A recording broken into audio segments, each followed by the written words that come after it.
Hinton. And I'm Maytee. I'm Chandler Brown. And I'm Kiley. And we're presenting the history of Special Forces. Alright, so the primary tasks of Special Forces are unconventional warfare, which means to confuse the enemy and use tactics that normally wouldn't be used.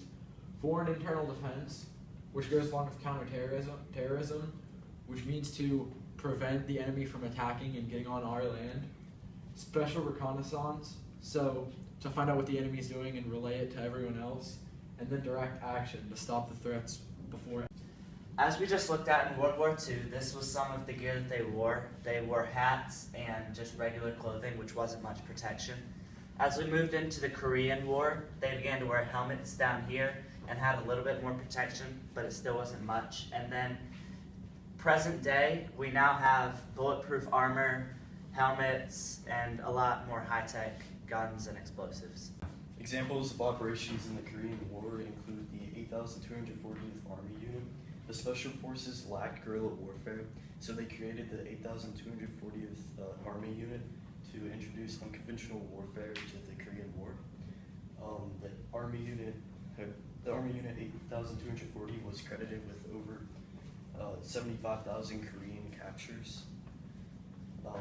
Their operations were so secretive that one could never prove that they were enlisted.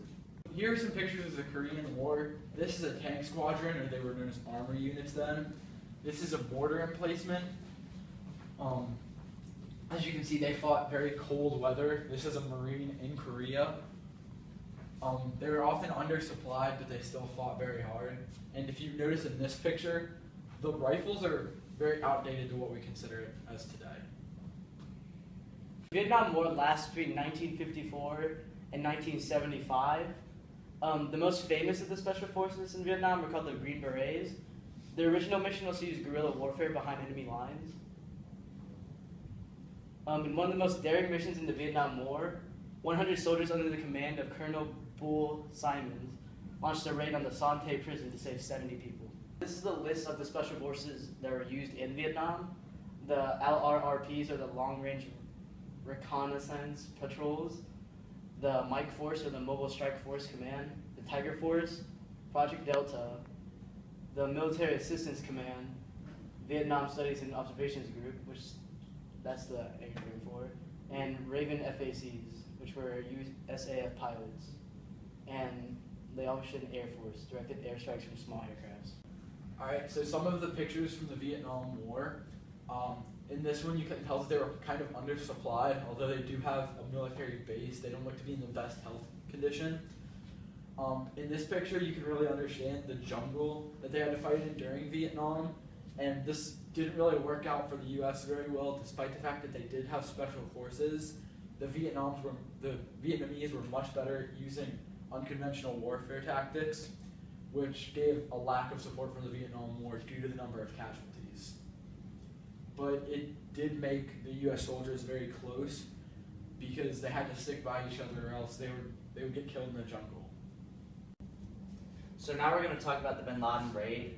The assassination occurred on May 2nd, 2011, by the pen name of Mark Owen, actually Mark Bissonette. He was the man who shot the bullet that killed Osama bin Laden. A Black Hawk helicopter also crashed into the compound in which Osama bin Laden was located. The initial U.S. accounts of the mission said that before he was killed, he had exchanged fire with the commandos while using his wife as a human shield. Even after being used as a shield, bin Laden's wife still attacked the soldiers to defend her husband.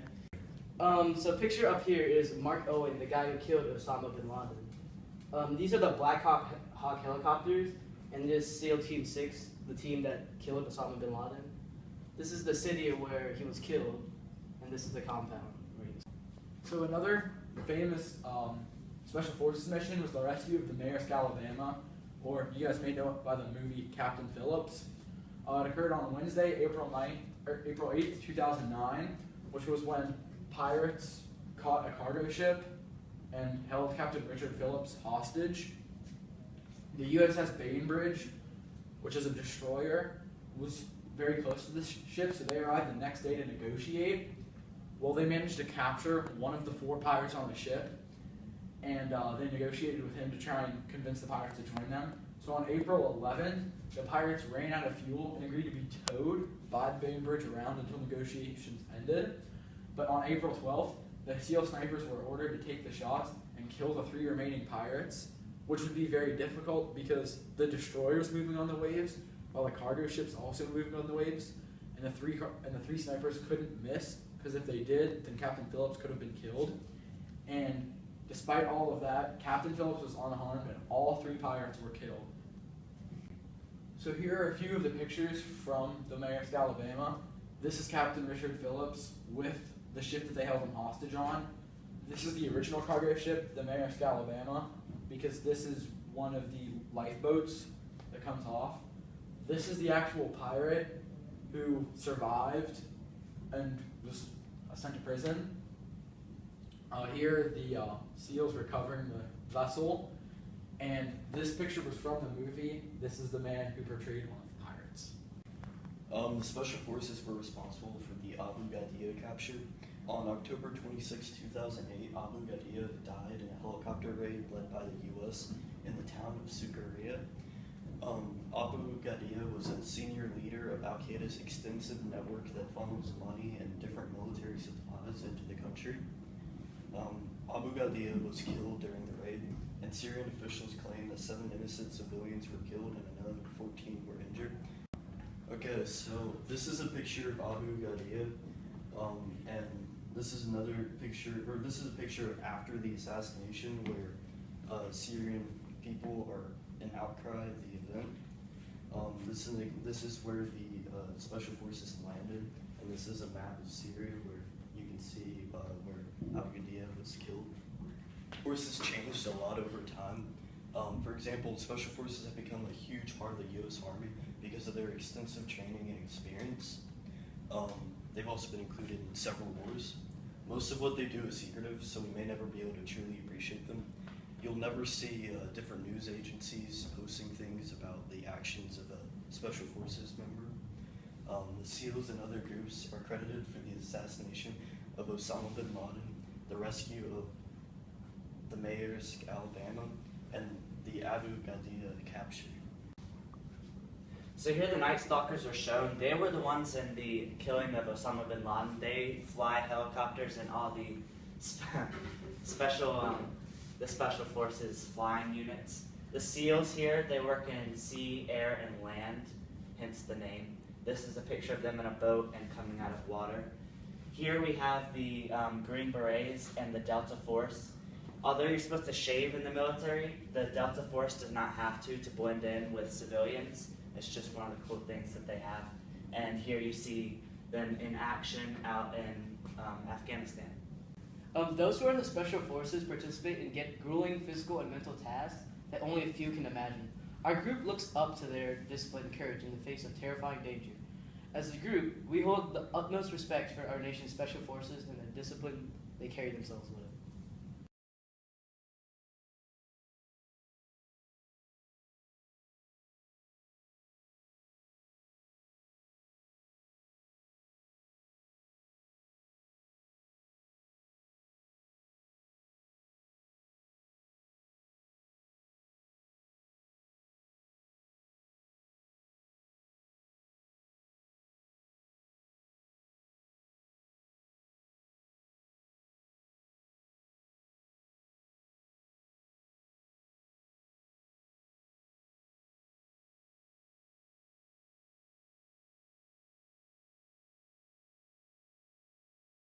As you've just seen, rifles in the Special Forces have come a very long way. They've gone from being made from wood to high-tech carbon fiber material. Here's our tangible artifact. It's made out of popsicle sticks, but it represents the evolution and how far we've come with the Special Forces and their weapons.